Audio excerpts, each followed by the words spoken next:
ধানমন্ডির ৩২ নম্বরের বাড়ি গুড়িয়ে দিল বিক্ষুব্ধ ছাত্র জনতা। সুধা সদনে অগ্নিসংযোগ, ফ্যাসিবাদের চিহ্ন মুছে ফেলার ঘোষণা। মূলত বাংলাদেশের যত স্বৈরাচারী আতুরঘর ছিল এই জন্য এটা মাটির সাথে মিশিয়ে দেওয়াটা আমাদের কর্তব্য মনে করি। খুলনায় শেখ বাড়ি গুড়িয়ে দিল বিক্ষুব্ধ জনতা। সারা দেশে আওয়ামী লীগ নেতাদের বাড়ি ঘর এবং বিভিন্ন ভাস্কর্য মোরাল ভাঙচুর। ঢাকার রাস্তায় নামছে ২১ কোম্পানির ২৫০০-এর বেশি গোলাপি রঙের বাস। লাগবে টিকিট, কাউন্টার থেকে উঠতে হবে যাত্রীদের। গোপালগঞ্জের ঘোষগাতিতে বাস ও ৩টি ট্রাকের সংঘর্ষ, একজন নিহত, আহত অন্তত ২০। ১.৫ ঘণ্টা পর যানবাহন চলাচল শুরু। রাষ্ট্রপতি নয়, বিচারপতি অপসারণের সিদ্ধান্ত নেবে সুপ্রিম জুডিশিয়াল কাউন্সিল। দলীয়করণ কমে স্বাধীনতা ফিরে পাওয়ার আশাবাদ। চিফ জাস্টিস যদি মনে করেন, দৃঢ় থাকেন এবং তিনি যদি চান যে জুডিশিয়ারির মেরুদণ্ড শক্ত করতে, তো তিনি প্রেসিডেন্টের কারণে তার ইনফ্লুয়েন্স হওয়ার কোনো কারণ নেই। কেরানীগঞ্জের সাবেক প্রতিমন্ত্রী মির্জা আজমের আবাসন কোম্পানি চালাতেন বোন ভগ্নিপতি। শত শত একর জমি দখলের অভিযোগ। এই ভূমিদস্যুদের কারণে আমাদের দেশের মানুষ এখন কৃষিকাজ ঠিকভাবে করতে পারতেছে না। রাতের অন্ধকারে আমি করে পাই নাই, আইসা দেখি সব গাছপালা সব টিনমন যা আছে এখানে আমি নতুন করে আটেছি, সব টিনময় ম্যাঙ্গেল হয়ে গেছে। এবং নিজ ভূমিতে আমৃত্যু থাকার প্রত্যয় গাজাবাসীর, স্থানীয়দের রেখেই প্রকল্প নেয়ার তাগিদ মিশরের। ট্রাম্পের ঘোষণায় দেশে দেশে বিক্ষোভ। দেখছিলেন শিরোনাম সংবাদ, দুপুরের সঙ্গে আছি আমি শিকা আজিজ। পলাতক ফ্যাসিস্ট শেখ হাসিনার ভাষণের প্রতিক্রিয়ায় রাতভর ভাঙচুর চলেছে ধানমন্ডি ৩২ নম্বরে শেখ মুজিবুর রহমানের বাড়িতে। বুধবার রাত ৮টার দিকে শুরু হয় বিক্ষোভ, পরে ভাঙচুর, অগ্নিসংযোগ করে বিক্ষুব্ধ জনতা। এরপর রাত ১১:৩০টার দিকে এক্সকাভেটর দিয়ে ভাঙা শুরু হয় ভবন। এ সময় স্বৈরাচার, আওয়ামী লীগ ও ফ্যাসিবাদ বিরোধী স্লোগান দেন তারা। এছাড়া ধানমন্ডির সুধা সদনেও আগুন দেয় বিক্ষুব্ধ ছাত্র জনতা। নিয়াজ মোর্শেদকে সঙ্গে নিয়ে তারেক মাহমুদ সুজনের রিপোর্ট। ভারতে পালিয়ে থাকা পতিত ফ্যাসিস্ট শেখ হাসিনার অনলাইন ভাষণের প্রতিক্রিয়ায় বুলডোজার মিছিলের ডাক দেয় বিক্ষুব্ধ ছাত্র জনতা। বুধবার রাত ৮টার দিকে ধানমন্ডি ৩২ নম্বরে বিক্ষোভ শুরু করেন তারা। পরে গেট ভেঙে বাড়িতে ঢুকে পড়ে ছাত্র জনতা। এ সময় আইন শৃঙ্খলা বাহিনীর সদস্যদের ৩২ নম্বরে ঢোকার মুখে মিরপুর রোডে অবস্থান করতে দেখা যায়। রাত ৯টা ২০ দিকে ধানমন্ডি ৩২ নম্বরে উপস্থিত হন সেনাবাহিনী। বাঁশি বাজিয়ে দল বেঁধে সেনা সদস্যরা এগিয়ে গেলে ভুয়া ভুয়া স্লোগান দেন বিক্ষোভকারীরা। এ সময় সেখানে ব্যাপক ভাঙচুর ও অগ্নিসংযোগ করে বিক্ষুব্ধরা।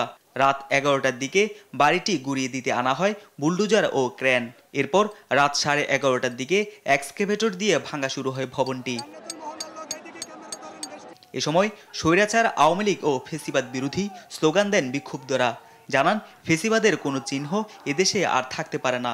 সচেতন শিক্ষার্থী হিসাবে, একজন নাগরিক হিসাবে, যেখানে ফ্যাসিবাদের উত্থান হবে সেখানে তাদের জন্য কবর রচিত করা হবে। শেখ হাসিনা ২০০০ মানুষকে শহীদ করার পরে তার ন্যূনতম অধিকার নাই যে বাংলাদেশের জনগণ নিয়ে সে কোনো ধরনের কথা বলবে। কিছু থাকবে না, এখানে চিহ্ন পর্যন্ত থাকবে না। আমি কি চাই, এদেশে পুনর্বাসন কোশ্চেন কালের সম্ভব না। যে বাংলাদেশের মাটি ৫৬,০০০ বর্গমাইল আর কোন নিকৃষ্ট ফ্যাসিস্টকে তার বুকে ধারণ করবে না, তার বার্তা আমরা ধানমন্ডির ৩২ নম্বর দেখতে পাচ্ছি। এদিকে ধানমন্ডি ৫ নম্বর সড়কে শেখ হাসিনার বাসভবন সুধা সদনেও আগুন দেওয়া হয়। মধ্যরাতে পরিত্যক্ত বাড়িটিতে আগুন দেয় বিক্ষুব্ধ জনতা। জুলাই গণঅভ্যুত্থানে ৫ আগস্ট আওয়ামী লীগ সরকারের পতনের পর থেকে অনেকটা পরিত্যক্ত ছিল ধানমন্ডি ৩২ ও ৫ নম্বরের বাড়ি দুটি। তারেক মাহমুদ সুজন, দেশ টিভি, ঢাকা।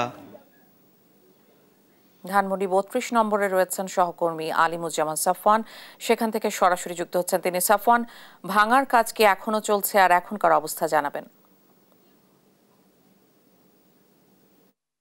কিছুক্ষণ আগে এখানে যে বুলডোজার কর্মসূচিটি ছিল, সেখানে বুলডোজার দিয়ে যে ভাঙা সেটি কিন্তু শেষ হয়েছে। বুলডোজার দেখতে পেয়েছি আমরা, চলে গেছে।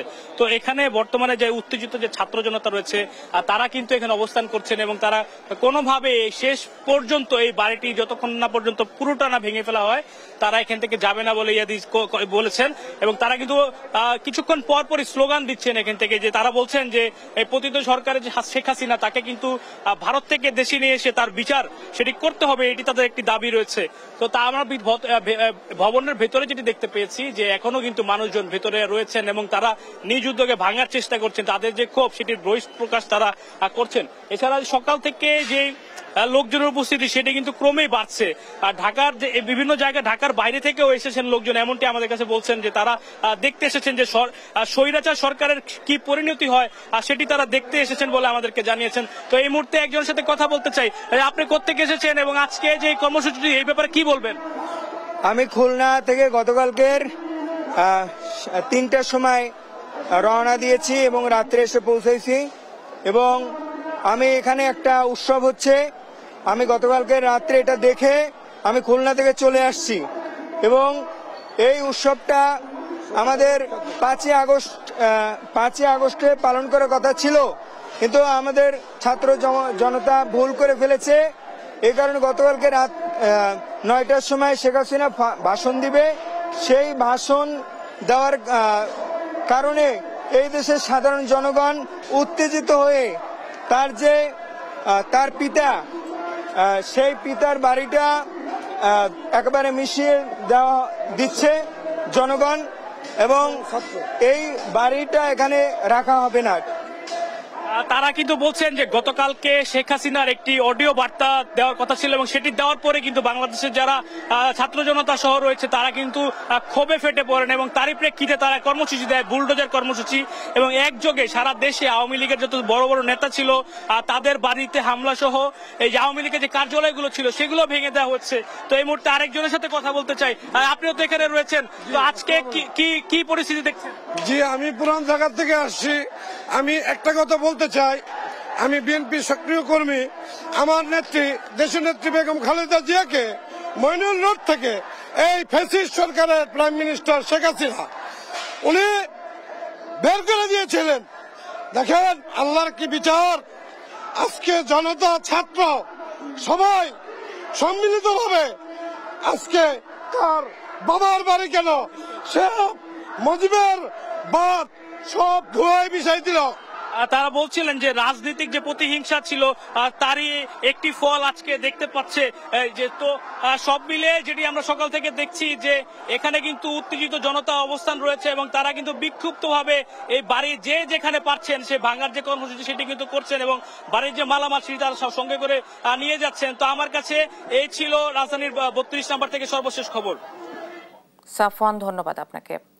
ঢাকার বাইরে বিভিন্ন এলাকাতেও ব্যাপক ভাঙচুর, অগ্নিসংযোগ করেছে বিক্ষুব্ধ ছাত্র জনতা। রাতে খুলনার শেখ বাড়ি ভেঙে দেয় বিক্ষুব্ধরা। এছাড়া যশোর, বরিশাল, রাজশাহী, রংপুর, নাটোর, ময়মনসিংহের শেখ হাসিনার আত্মীয় এবং আওয়ামী লীগ নেতাদের বাড়ি সহ বিভিন্ন ভাস্কর্য, মোরাল ভাঙচুর, আগুনও দেওয়া হয়। খুলে ফেলা হয়েছে শেখ মুজিবুর রহমান ও তার পরিবারের সদস্যদের নামে থাকা স্থাপনার নাম ফলক। সহকর্মীদের পাঠানো তথ্য ও ছবিতে সালমা জাহানের রিপোর্ট।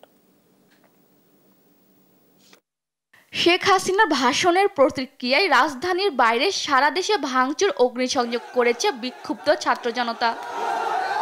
বরিশাল সিটি কর্পোরেশনের সাবেক মেয়র ও মহানগর আওয়ামী লীগ সাধারণ সম্পাদক সাদিক আব্দুল্লাহ ও আওয়ামী লীগের উপদেষ্টা মণ্ডলীর সদস্য আমির হোসেন আমুর বাসভবন বুলডোজার দিয়ে ভাঙচুর করে বিক্ষুব্ধরা। এই নতুন বাংলাদেশে আমরা স্বৈরাচারের কোনো স্থাপনা, কোনো চিহ্ন আমরা রাখতে চাই না। সাদিক আব্দুল্লাহ বরিশালের সবচেয়ে বড় সন্ত্রাস, সবচেয়ে বড় আওয়ামী লীগের দোসর।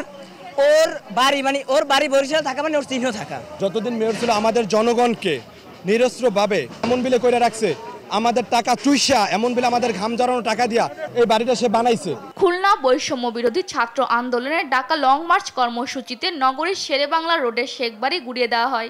বাড়িটিতে শেখ হাসিনার চাচাতো ভাই শেখ হেলাল, শেখ সোহেল সহ তাদের পরিবার বসবাস করত।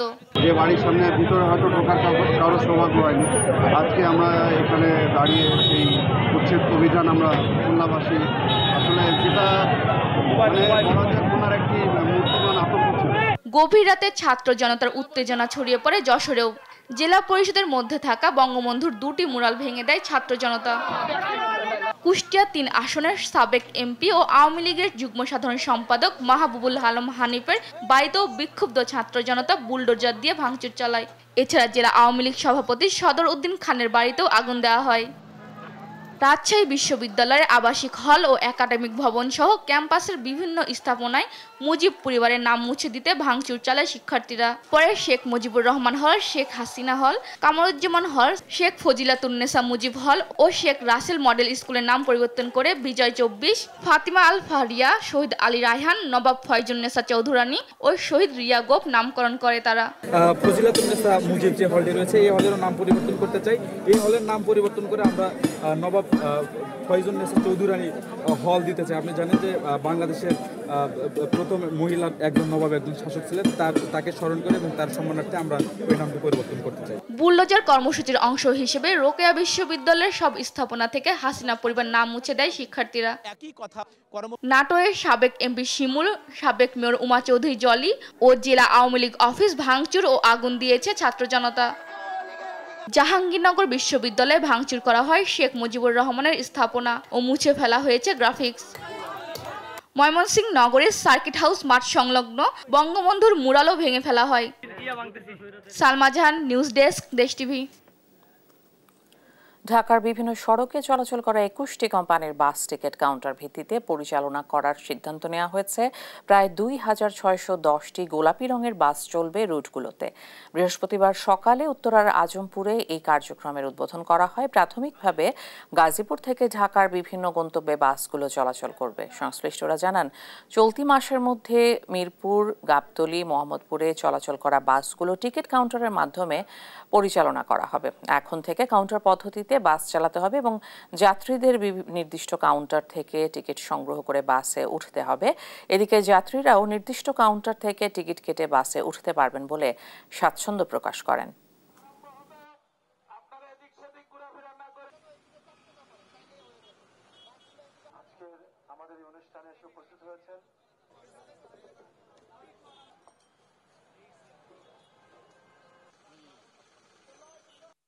আগে আমাদের একটা স্বাধীনতা ছিল, স্বাধীনতা অনুযায়ী আমরা টিপ মারছি। এখন যেহেতু কাউন্টার হতে যাচ্ছে, কাউন্টারের মাধ্যমে আমরা যে কয় টিপ মারার দরকার ওই টিপ আমাদের চালাইতে হইব। আমাদের চলার মতো একটা পরিবেশ যাতে মালিক মহোদয়, শ্রমিক কমিটি আমাদেরকে একটু লক্ষ্য দেয়, এই আমাদের অনুরোধ। যদি আমাদের চলার মধ্যে কোনো ত্রুটি না হয় এবং আমাদের চলতে যদি কষ্ট না হয়, অভাবে স্বভাব নষ্ট হয় আমরা সবাই জানি, যদি আমাদের সেভাবে আমরা বেতনটা পাই, আমাদের শ্রমিকরা চলতে পারে, সেজন্য আমাদের ইনশাল্লাহ আমাদের আমরা ধরে সক্ষম। ঘন কুয়াশায় গোপালগঞ্জের ঘোষগাতিতে যানবাহনের চতুর্মুখী সংঘর্ষে নিহত হয়েছেন একজন। বৃহস্পতিবার সকাল 8টার দিকে ঢাকা খুলনা মহাসড়কে ঘোষগাতি এলাকায় পিকআপ ভ্যান, বাস, ট্রাক ও কাভার্ড ভ্যানের সংঘর্ষ হয়। এতে ঘটনাস্থলেই একজন মারা যান। আহত হয়েছেন অন্তত 20 জন। নিহত ব্যক্তি পিরোজপুরের আলীরাজ, তিনি কাভার্ড ভ্যানের চালক ছিলেন। এই ঘটনায় ঢাকা খুলনা মহাসড়কে বন্ধ হয়ে যায় যানবাহন চলাচল। দুর্ঘটনা কবলিত যানবাহন সরিয়ে 1.5 ঘন্টা পর যানবাহন চলাচল শুরু হয়।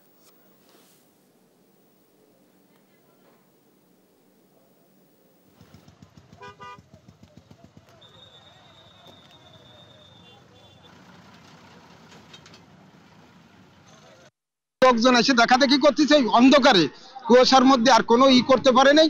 ওই গাড়ি সাইড করার সময় যারা মানে দর্শনার্থী দেখার জন্য আসছিল তাদের উপর দিয়ে গাড়ি উঠাই দিয়েছে। পুলিশের পক্ষ থেকে যথোপযুক্ত ব্যবস্থা নেওয়ার জন্য নির্দেশনা দেওয়া হয়েছে।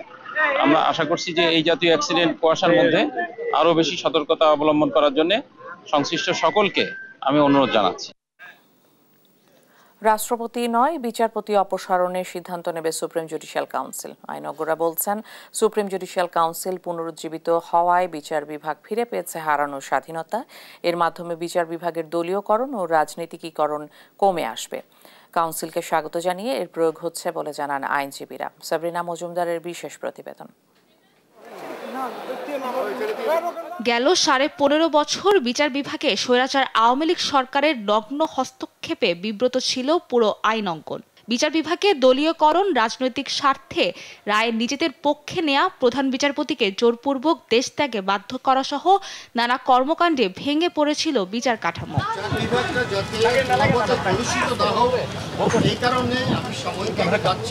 5 আগস্ট ছাত্র জনতার অভ্যুত্থানে স্বৈরাচার হাসিনা পালালে সংস্কারের ছোঁয়া লাগে দেশের বিচার অঙ্গনে। 20 অক্টোবর আপিল বিভাগ বিচারপতি অপসারণে সুপ্রিম জুডিশিয়াল কাউন্সিল পুনরুজ্জীবিত করে রায় দেয়। ফলে বিচারপতি অপসারণের ক্ষমতা হারায় জাতীয় সংসদ। তবে প্রশ্ন ওঠে সুপ্রিম জুডিশিয়াল কাউন্সিলে রাষ্ট্রপতির ভূমিকা নিয়ে। আইনজীবীরা বলছেন, বিচারক অপসারণের বিষয়ে রাষ্ট্রপতি সংযুক্ত থাকলেও নিষ্পত্তির ভার থাকবে সুপ্রিম জুডিশিয়াল কাউন্সিলের হাতেই। প্রেসিডেন্ট হচ্ছে নিয়োগকর্তা, সুতরাং সেই জন্যেই কনস্টিটিউশনে তার কাছে এই সুপ্রিম জুডিশিয়াল কাউন্সিলের জন্য তার কাছে অ্যাপ্রোচ করতে হয়। এটা থাকার কারণে যে প্রেসিডেন্টের কাছে এই ক্ষমতা আছে বলে জুডিশিয়ারির উপর এটা একটা হস্তক্ষেপ, এটা আমি মনে করি না। কারণ অতীতে যতগুলি সুপ্রিম জুডিশিয়াল কাউন্সিল হয়েছে, খুব বেশি হয়নি, যতগুলি হয়েছে সেই ততগুলির মধ্যে আসলে প্রেসিডেন্ট খুব একটা প্রভাব বিস্তার করেননি। যদি চিফ জাস্টিস যদি মনে করেন, দৃঢ় থাকেন এবং তিনি যদি চান যে জুডিশিয়ারির মেরুদণ্ড শক্ত করতে, তো তিনি প্রেসিডেন্টের কারণে তার ইনফ্লুয়েন্স হওয়ার কোনো কারণ নেই। এ সময় পলাতক স্বৈরাচার সরকারের নগ্ন হস্তক্ষেপ নিয়েও সমালোচনা করেন আইনজীবীরা। পলাতক শেখ হাসিনা তার ফ্যাসিস্ট রেজিমকে প্রলম্বিত করার জন্য এবং জুডিশিয়ারিকে অ্যাবসলিউট কন্ট্রোলে নেয়ার জন্য তিনি আর্টিকেল 96টাকে বাতিল করে দিলেন সংসদের মাধ্যমে। কারণ তিনি দেখলেন জুডিশিয়ারি যদি ইন্ডিপেন্ডেন্টলি ফাংশন করে, জাজ সাহেবরা যদি নিজের চেতনায়, নিজের বিশ্বাস থেকে আইন অনুসারে বিচার করেন, তাহলে শেখ হাসিনা ওয়াজেদের প্রত্যেকটা কর্মকাণ্ড চ্যালেঞ্জের মুখোমুখি হবে। তিনি তার ক্ষমতাকে দীর্ঘায়িত করা এবং ফ্যাসিজমকে প্রতিষ্ঠিত করার জন্যই সুপ্রিম জুডিশিয়াল কাউন্সিল আর্টিকেলসটা রদ করে পার্লামেন্টে নিয়ে গেলেন। সুপ্রিম জুডিশিয়াল কাউন্সিল পুনরায় ফিরে আসায় বিচার বিভাগ দল, মত ও রাজনীতির ঊর্ধ্বে থেকে ন্যায় প্রতিষ্ঠায় কাজ করবে প্রত্যাশা আইনজ্ঞদের। সাবিনা মজুমদার, দেশ টিভি, ঢাকা। দর্শক, এই মুহূর্তে উত্তরার আজমপুর বাস স্ট্যান্ড এলাকায় রয়েছেন সহকর্মী জান্নাতুল মোহনা, সরাসরি যুক্ত হচ্ছেন তিনি। মোহনা, নতুন বাস সার্ভিসে যাত্রীরা কি কি সুবিধা পাচ্ছেন, আমাদের বিস্তারিত জানাবেন। ইশিকা, এই মুহূর্তে অবস্থান করছি আজমপুর বাস স্ট্যান্ডে এবং আমরা আছি বলাকা বাস সার্ভিসের ভেতরে। আপনাকে জানাতে চাই যে আজ থেকে 21টি বাস পরিবহনের মোট 2610টি বাসে চালু হচ্ছে ই টিকিটিং সিস্টেম এবং কাউন্টার ব্যবস্থা। এখানে যেমন আমি টিকিট ছাড়া ঢুকতে পারলেও পরবর্তীতে কিন্তু যাত্রীরা টিকিট ছাড়া আর ঢুকতে পারবে না, কেননা কাউন্টার থেকে টিকিট কাটতে হবে, সেই সাথে যাত্রীদেরকে নির্দিষ্ট স্টপেজও কিন্তু চলাচল করতে হবে বলে আমরা জানি। এবং আপনাকে বর্তমানে আমি বাস দেখাতে চাই, সেই সাথে আরেকটি বাসের আমরা যে ড্রাইভার রয়েছেন তিনি অপেক্ষায় আছেন চলাচল শুরু করার জন্য। আপনি একটু জানাবেন যে আজ থেকে তো চালু হচ্ছে বা কাউন্টার সিস্টেম এবং ই টিকিটিং সিস্টেম, এতে আপনাদের কি কি সুবিধা হবে? আমাদের নিয়ম শৃঙ্খলাটা ভালো হলে আমাদের জন্য ভালো হয়, আর সবচেয়ে ভালো হতো যদি পর্যাপ্ত পরিমাণ বাস স্টপের জায়গা থাকতো আমাদের, তাহলে আমাদের জন্য ভালো হতো। আমরা দেখি যে ওরকম নিয়ম আগেও ছিল, কিন্তু আপনাদেরকে অনেক সময় নিয়ম অমান্য করতে দেখেছি এবং আমরা রাস্তায় দেখি আপনারা আড়াআড়ি করে বাস রাখেন বা যেখানে থেকে যত্রতত্র যাত্রী নামিয়ে দেন বা যত্রতত্র জায়গা থেকে যাত্রী উঠান। এই বিষয়ে কি বলবেন? এখন থেকে কি আপনারা এই অনিয়মেই চলবেন নাকি নিয়ম মাফিক চলার চেষ্টা করবেন? আমি নিয়মটা মেনে চলতে চাই, নিয়মটা মেনে চলে আমার জন্য ভালো, গাড়ির জন্য ভালো। আমি নিয়মিত গাড়ি চালাতে পারতেছি, মানুষের বকা শোনা লাগলো না, এর জন্য। শুনছিলেন যাত্রী ভোগান্তি কমানো, যানজট নিরসন সহ বিভিন্ন ভাবে যেন রাজধানীতে সড়কে যানজট তৈরি না হয়, সেই জন্য এই পরিবহনের ব্যবস্থা করা হচ্ছে। ঢাকা মডার্ন সিটি আবাসন কোম্পানি, এটির মালিক নাকি পতিত স্বৈরাচারের প্রতিমন্ত্রী মির্জা আজম। গোপনে ঢাকার কেরানীগঞ্জে এই আবাসন কোম্পানি গড়েছেন ভগ্নিপতি গৃহায়ণ মন্ত্রণালয়ের সাবেক সচিব আব্দুল কাইয়ুম ও বোন মির্জা মরিয়ম বেগমের নামে। মির্জা আজম প্রায়ই প্রমোদ বিলাস করতেন মডার্ন সিটিতে গড়ে তোলা সরাইখানায়। নেই অনুমোদন, প্রতিমন্ত্রীর প্রভাব খাটিয়ে মির্জা আজম দখল করেছেন স্থানীয়দের শত শত একর জমি, এতে পথে বসেছেন অনেকে।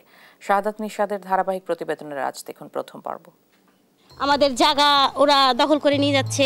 কোম্পানি গুন্ডা বাহিনী ভাড়া করে আইনা সেইখানে দেয়াল তৈরি করছে। নেতাকর্মী আসে, তাদের 500 টাকা নোট, বিরিয়ানির প্যাকেট।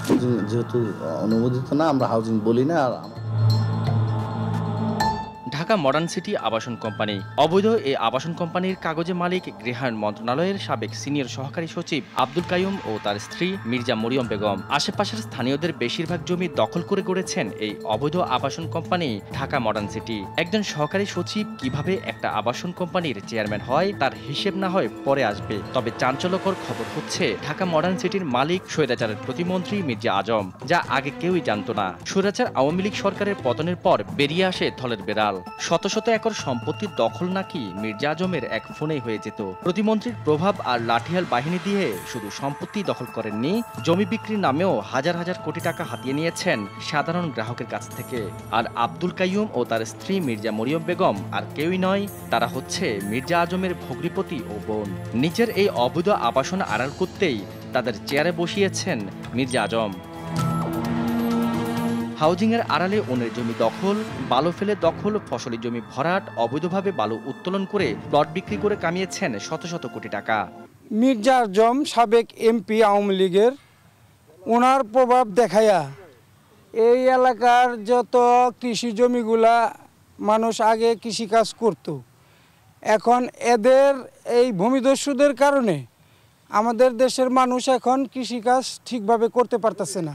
40 বছর আমরা এই জমিটা কিনছি, জমিটা কেনার পর আমরা বসত করতেছি, 40 বছর পার হয়ে গেছে। তারপরে আমরা খাজনা খারিজ করছি, সব ঠিক আছে। তারপরে আপনার মডার্ন সিটি হঠাৎ করে দখল করলো যে সব। আওয়ামী লীগের সাংগঠনিক সম্পাদক মির্জা আজমের প্রভাব খাটিয়ে রাতের আধারে অন্যের জমিতে বালু ফেলে বাধ্য করত তাদের কাছে জমি বিক্রি করতে। দেওয়া হতো নামমাত্র মূল্য। ওরা বলছে আমরা রাস্তার সাথে জায়গা করেছি, এখন যদি তোমাদের থাকতে হয় আমরা বাউন্ডারি করে ফেলছি, তোমাদের জায়গা আছে নিয়ে নাও। ওইটা আপনি যেমন একজনে বিক্রি করছে, আরেকজনে বিক্রি করছে, মাঝখানে ডাইরেক্ট বুড়ে হালাইছে, মানে বালিদা বুড়ো বড় করে হালাইছে। চোরের ওপর বাটপাড়ির চরিত্র ভূমিকা রাখে ঢাকা মডার্ন সিটি। এই জায়গাটি একসময় সড়ক থাকলেও এখন তা মডার্ন সিটির পেটে। সামনে দেয়াল নির্মাণ করে এই জমির মালিকদের জিম্মি করাই তাদের মূল লক্ষ্য। এমন ভুক্তভোগীদের সংখ্যাও কম নয়। হালের যে জায়গায় চলাচল করত সাধারণ মানুষ, সে জায়গা বন্ধ করে বিপাকে ফেলে জমির মালিকদের। রাস্তা যে ছিল গরু এবং জোয়াল কান্দে করে লয়ে গেছে, কোনো জায়গায় বাজার নেই। মডার্ন কোম্পানি রাস্তা দিবে না, এককভাবে তারা ব্যবসা করে যাবে। উচ্ছেদের জন্য হুমকিও দিত এমন অভিযোগ কারো কারো। ব্যবহার করা হতো মডার্ন সিটির নিজস্ব বাহিনীও। রাত্রের অন্ধকারে আমি করে পাই নাই, আইসা দেখি সব গাছপালা সব টিনমেন যা আছে এখানে আমি নতুন করে আটেছি, সব টিনমেন ম্যাঙ্গেল হয়ে গেছে। কেরানীগঞ্জের বেলনায় এই হাউজিং এর ভেতর নির্মাণ করা হয় একটি রিসোর্ট, যেখানে মাঝে মধ্যে প্রমোদ ভ্রমণ করতেন মির্জা আজম। সাদাত নিশাত, দেশ টিভি, ঢাকা। জনপ্রতিনিধি না থাকায় নারায়ণগঞ্জে নাগরিক সেবা পেতে পদে পদে হয়রানি আর ভোগান্তিতে পড়তে হচ্ছে স্থানীয়দের। জন্ম নিবন্ধন থেকে শুরু করে যে কোনো সনদপত্র পেতে বাড়তি অর্থ দিতে হচ্ছে বলে অভিযোগও করেন সেবাগ্রহীতারা। এছাড়া যানজট আর মশার যন্ত্রণা থেকেও মিলছে না মুক্তি। নগরবাসীর সমস্যার নিরসনে দ্রুত ব্যবস্থা নেওয়ার আশ্বাস দিয়েছে কর্তৃপক্ষ। সহকর্মী বিল্লাল হোসেনের পাঠানো তথ্য ও ছবিতে শামীম হোসেনের প্রতিবেদন। গেল 5 আগস্ট আওয়ামী সরকার পতনের পর 19 আগস্ট এক প্রজ্ঞাপনের মাধ্যমে নারায়ণগঞ্জ সহ দেশের 12টি সিটি কর্পোরেশনের মেয়রকে অপসারণ করা হয়। সেই থেকে জনপ্রতিনিধিহীন নারায়ণগঞ্জ সিটি কর্পোরেশন ও জেলার 5টি পৌরসভা। এতে নাগরিক সেবা সহ যাবতীয় কাজ স্থবির হয়ে পড়েছে। সম্প্রতি পাড়া মহল্লায় ওয়ার্ড সচিবদের কার্যালয়ে ও নগর ভবনে বেড়েছে মানুষের ভিড়। যথাসময়ে মিলছে না নাগরিক সনদ, উত্তরাধিকার সনদ, জন্ম মৃত্যু নিবন্ধন সনদ সহ অন্যান্য প্রয়োজনীয় কাগজপত্র। দীর্ঘ লাইনে অপেক্ষা কিংবা কয়েকদিন ঘুরেও মিলছে না সেবা। অতিরিক্ত অর্থ লেনদেনের অভিযোগও উঠেছে। এমন ভোগান্তির জন্য ক্ষুব্ধ এলাকাবাসী। এখানে আসে যে 3 তলাতে 6 তলা, 6 তলাতে 3 তলা, আমরা আজকে 3 দিন ধরে ঘুরতেছি, 1 তারিখ থেকে 3 তারিখ পর্যন্ত ভাইয়া, এমনকি কাগজ এখন আমাদের হয়নি। আমরা তো এই দেশের নাগরিক, আমাদের যদি এগুলি টাকা দিয়ে করতে হয় তাহলে আমাদের কি লাভ বলেন? প্রশাসনে গতি আনতে হবে, গতি না আসলে এটা হবে না। সিটি কর্পোরেশনের কর্মকর্তাদের মাধ্যমে স্থানীয়দের যে নাগরিক সেবা দেওয়া হচ্ছে তা প্রয়োজনের তুলনায় কম বলে মনে করছে নাগরিক সমাজ। নগর ভবনে যারা কর্মকর্তা আছেন তাদের মাধ্যমে কিছু সেবা পাচ্ছেন, কিন্তু অনেক ভোগান্তি পেতে হয়। কারণ নগর ভবনে যে কর্মকর্তার দায়িত্বটি নিয়েছেন তারা তাদের কর্মটাও করেন, আবার এই বাড়তি দায়িত্বটা পালন করতে গিয়ে তাদেরও হিমশিম খেতে হয়। ভোগান্তি লাঘবে দ্রুত ব্যবস্থা নেওয়ার আশ্বাস দিয়েছেন নাসিকের প্রধান নির্বাহী কর্মকর্তা। আমরা সর্বাত্মকভাবে চেষ্টা করছি আমাদের সীমিত জনবল দিয়ে মানুষের সেবা দেওয়ার জন্য।